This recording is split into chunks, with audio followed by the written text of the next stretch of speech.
Президенттик жарышка түшөбүз дегендердин саны 40-тан ашты. Бирок президенттик шайлоодо 4 талапкердин ортосунда гана катуу күрөш болот дешет саясатталуучулар.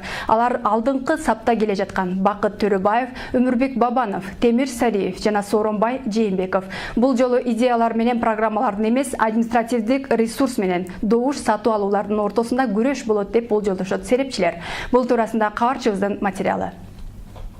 Президенттик жарышта МТден эле алдыңкы саптарга илинген талапкерлердин ысымы атала баштады. Саясий талдоочулардын баамында рейтинги жагынан 3 талапкер озуп чыкты. Булар Бакыт Төрөбаев, Өмүрбек Бабанов жана Темир Сариев. Ал эми 4-чү орунду азыр Сооронбай Жээнбеков карманууда. Серепчилердин баамында Өмүрбек Бабанов менен Темир Сариев убагында өкмөт башчы кызматтарда иштеп калышкан. Бирок эл жаңы көз караштагы саясатчыларды күтүп жатышат дейт серепчилер. Койгон талапкерлердин ичинде мындай элдин көкүрөгүндөгү маселени көтөргөн бир топ адамдар, ошонун арасында ушул Канат Исаев, Төрөбаев, Азымбек Бекназаров башы көрүнгөндөрдүн ичинен эмес, кыргыз эли бүгүн жаңы адамды издеп атат, жаңы жүздү издеп атат.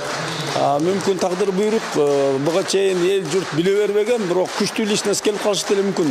Азырынча ким президент болорун айтуу кыйын дешет саясатчылар. Бул жолу программалар менен идеялардын эмес, административдик ресурс менен добуш сатып алуулардын ортосунда аеосуз күрөш болушу мүмкүн. Бирок карапайым калк баары бир бул талапкерлердин эл үчүн эмне кылгандыгын эске алат дейт саясий ишмер Зайнидин Курманов. Жаңы партия түздү, жаңыча иштеп атат, аны көрүп атабыз. Шаардык программасы бар, Светлый город деген. Айылда МТС программасы бар, азыр техника жетишпегендик. Мүмкүнчүлүк берип атат, таратып атат. Ал абдан жакшы жазган иштер. Ошон үчүн аты чыгып атпайбы? Ошон үчүн партиясы эчтекеге карабай, жеңишке ээ болуп, парламентте азыр фракциясы бар. Анткени өз жумушу менен ал көрсөттү. Ошондой жаңыча көз караш, жаңы саясатчылар бийликке келсе, мен ойлойм, тезирээк келсе, өнүгүү башталат процесстер. Алдыңкы саптарга илинген талапкерлердин бири катары Камчыбек Ташиев менен Акматбек Элдибековдун ысымдары да айтылууда. Ата журт партиясынын съездинде 2 талапкер көргөзүп атат.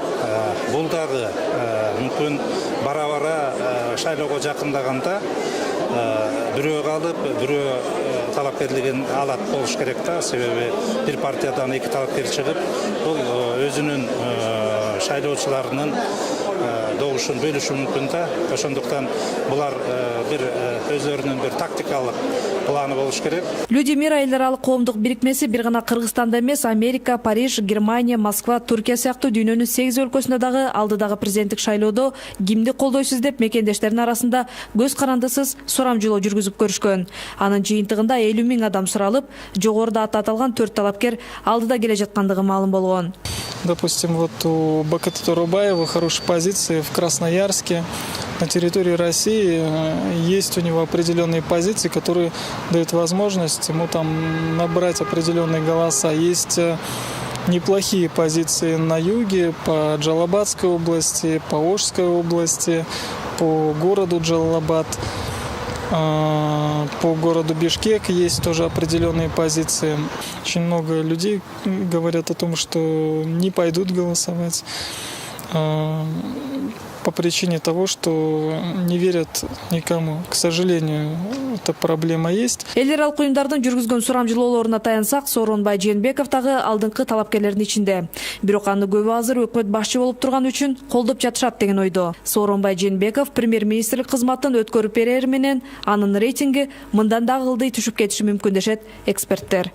Изат Шугуралиева, Талгат Алтынбаев, Сентябрь.